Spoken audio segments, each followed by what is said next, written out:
Welcome back to another technical deep dive here in the debug zone.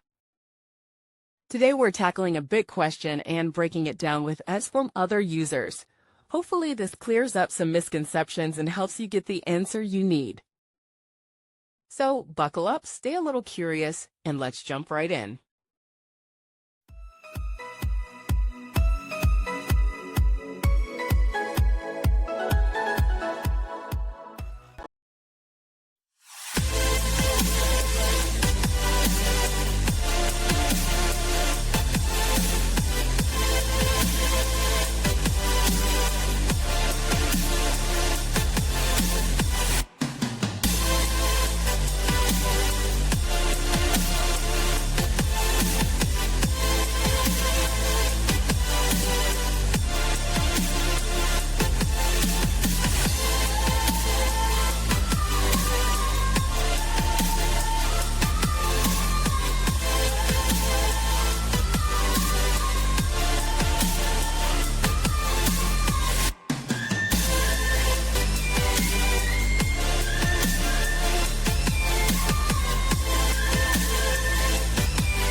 And that's a wrap. I hope you found the answer you were looking for. If you did, take a second to hit that subscribe button. It really helps out. And let me know in the comments which solution worked best for you. See you next time in the debug zone.